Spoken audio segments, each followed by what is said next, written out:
Hi, welcome back to Tao of Twang. I'm Dave. This is part 2 of the B-flat MIXOLYDIAN improvisation mini course. Okay, now on the front of the channel now, there's sections on there. And I think it's the first one. I tried to arrange it that way. It's called mini courses, M-I-N-I. And in each one of those playlists, there's a group of videos, usually 2 or 3 for each one. That treat a certain topic, or a series of stages for whatever the goal is.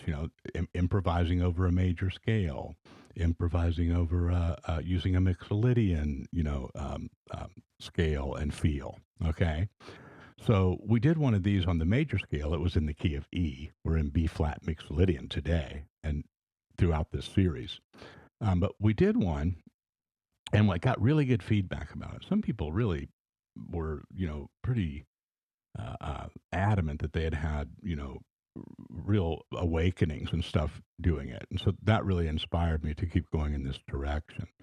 And I would describe that direction as being sort of a mindfulness approach to playing, using minimal information, but really investing in listening and allowing our musical selves to, use those notes in ways that are natural to us, right?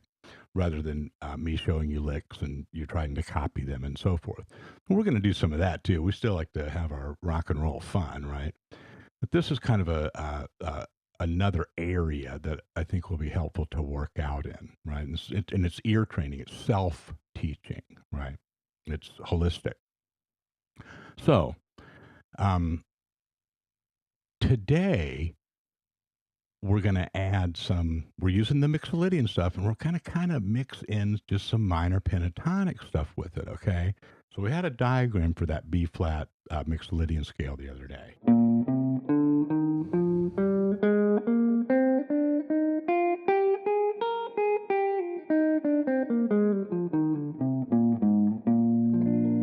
Okay, and hopefully, if you've been working out on that, you've got a sound, a bond with that sound, right?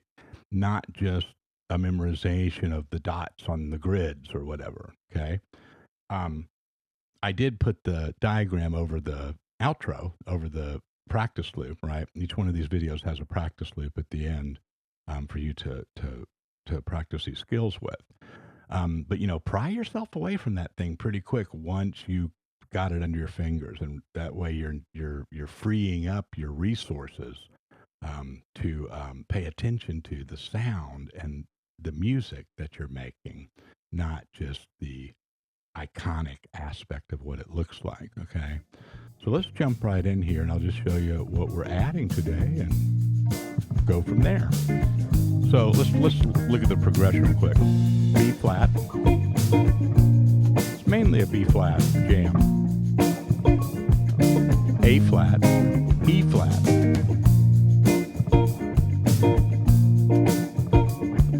Here's another way to do the last two.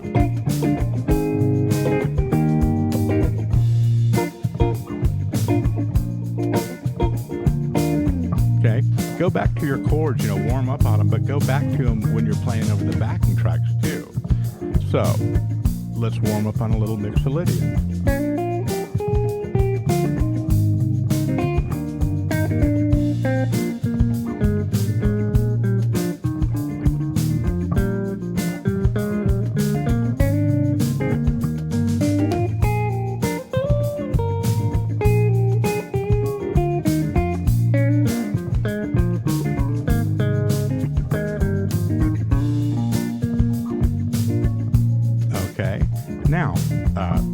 E flat minor pentatonic. This works well over this progression, doesn't it?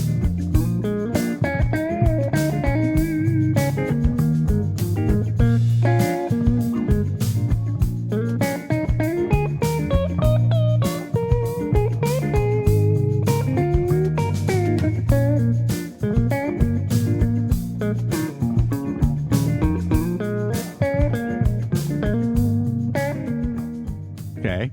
Now here's what's cool about this is the lack of rules, right? Just, you know, it's not you got to change it over a certain chord and you got to look for the chord tones. Now in part 3 we're going to hunt down some chord tones and stuff, right? But let yourself sit on each one of these steps along the way and really just not be worrying about, oh, but I'm going to have to, you know, analyze every note of this, and I'm going to have to find all the chord tones, and I have to do all the triads, and then I'm probably going to have to go find a really super crazy scale that has all the notes in it. don't don't worry about it. Okay, so you got two things going on: the B flat mixolydian and minor pentatonic. Okay, and you stay right here in this position. In fact, I recommend it. This isn't just a beginner's thing.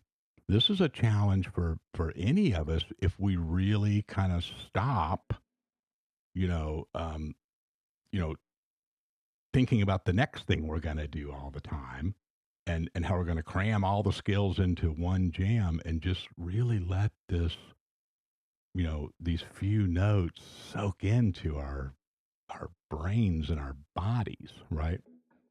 So I can just play a little bit and then, find something interesting. I'll unpack it a little, just give you some kind of, ideas to sort of, get you going in a more in creative ways. But it's going to sound like you. It's not going to sound like me. This is not a let's copy what Dave's doing deal at all. What I'm demonstrating to you is the process, not what to play. Okay?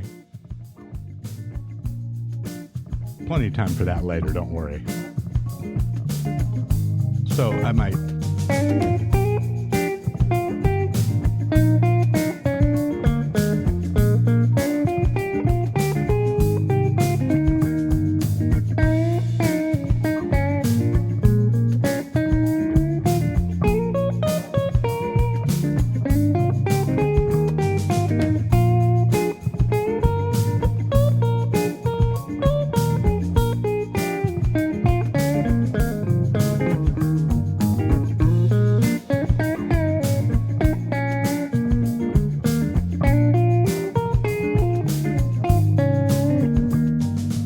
Okay, I had to circle back around for that one, didn't I? But here's one thing I did want to share with you, and I did it a couple times. I wasn't really thinking about it. I was practicing what I preach. I was kind of vegging out, really, and just kind of letting my hand do the walking, right? And but then I noticed one thing that I liked the sound of it. I was like, okay, now there's something that we can kind of sink our teeth into, and that is I went up. And then I went right back down with that minor pentatonic. Now, this is a slide. This note's in the minor pentatonic, right? But I'm also just treating that as like a grace note slide, to the major third, which is not in the minor pentatonic, right? But it is in the MIXOLYDIAN, right?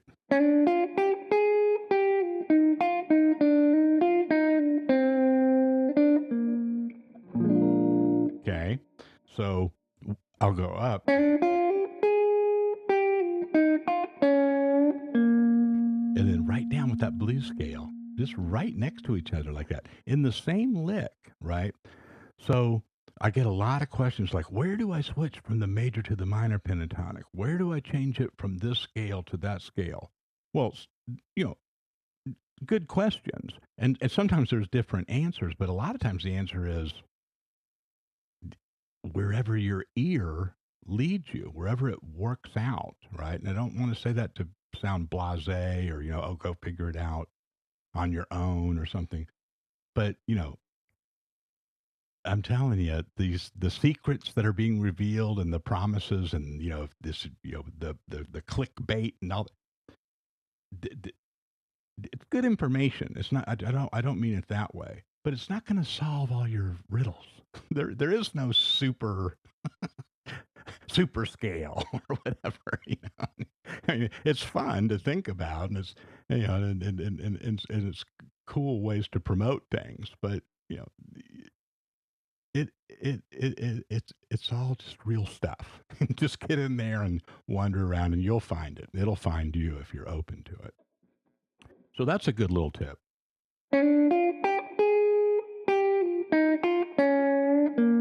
And see how I'm bending that? I'm not necessarily bending it up to, in fact, not even near to where it's the next note on the guitar, right? The note's not really on the instrument, right? It's in between two frets. A lot of things that we play on guitar are like that, especially electric guitar, right? They're not, you can't analyze all of that, right? Because their notes aren't in scales. They're sounds.